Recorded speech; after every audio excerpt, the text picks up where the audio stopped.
Oke, anak-anakku sekalian, kali ini kita akan belajar tentang perbandingan skala termometer. Nah, sebagaimana yang sudah kita ketahui bahwasanya skala termometer itu atau termometer itu jenis skalanya itu ada 4 ya, ada Celsius, kemudian ada skala Fahrenheit, ada skala Reaumur dan juga Kelvin. Nah, untuk Celsius biasanya kita tulis dengan huruf C. Dan untuk Reaumur kita tulis dengan huruf R. Untuk skala Fahrenheit kita tulis dengan huruf F. Dan untuk skala Kelvin kita tulis dengan huruf K. Oke. Nah, setelah itu kita harus mengetahui titik atau titik tetap bawah dan juga titik tetap atas dari keempat termometer ini. Nah, kita lihat yang Celsius dulu ya. Oke, kita tulis dulu ini ya.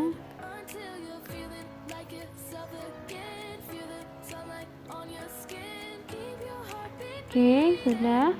Nah, selanjutnya coba perhatikan, yang ini adalah titik tetap bawah dan ini adalah titik tetap atas. Nah, titik tetap bawah itu maksudnya adalah ketika atau di mana titik di mana es itu melebur atau titik di mana air itu membeku. Begitu. Nah, ini disebut dengan titik bawah. Nah, titik bawah Celsius itu ada di 0 derajat Celcius, oke? Kemudian titik tetap atas atau titik didih. Nah, titik didih itu di mana air mendidih, ya, yaitu pada 100 derajat Celcius. Oke? Paham ya? Nah, oke, untuk Reaumur itu titik tetap bawahnya itu 0 dan titik tetap atasnya itu adalah 80. Oke?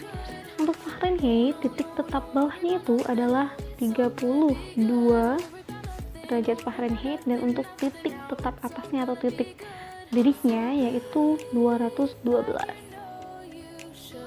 derajat Fahrenheit. Dan untuk Kelvin, titik bekunya itu atau titik tetap bawahnya itu adalah 273 dan untuk titik tetap atasnya atau titik didihnya yaitu 373. Oke, sampai sini udah paham ya. Nah, ini adalah hal pertama yang harus kalian ingat-ingat terus nih, titik tetap atas dan titik tetap bawah dari keempat termometer ini. Oke. Nah, selanjutnya kita harus menghitung skalanya ada berapa.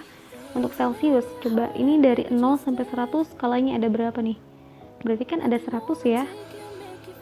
Oke, karena kan 100 dikurangi 0 ini 100. Kemudian yang ini ada Reaumur ada 80. Oke. Untuk Fahrenheit nih dari 32 ke 212 ada berapa skala nih? 212 dikurangi 32 itu kan 180 ya. Jadi ada 180. Oke, untuk yang Kelvin dari 273 ke 373 ini juga ada 100. Nah, selanjutnya kita sudah mendapatkan angka-angka ini nih. Nah, karena ini angkanya masih besar-besar, lalu kita sederhanakan, oke? Nah, dengan cara membagi semua angka-angka ini dengan 20 ya, supaya lebih sederhana, begitu. Nah, 100 bagi 20, ini 5 ya. Kemudian 80 dibagi 20, ini 4, dan 180 dibagi 20, 9, lalu 100 dibagi 20 itu adalah 5.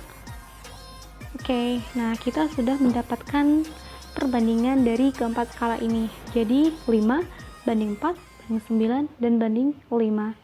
Oke, nah untuk selanjutnya kita akan menghitung atau memfiksasi gitu ya rumusnya. Nah,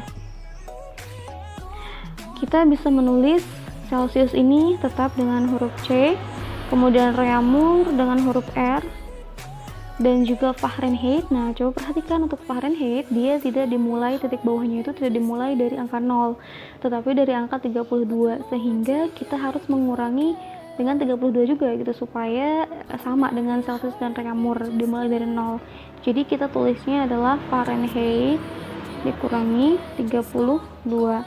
Nah, selanjutnya yang Kelvin juga sama ya, tidak dimulai dari angka 0 tetapi dimulai dari angka 273, sehingga kita tulisnya Kelvin K dikurangi 273.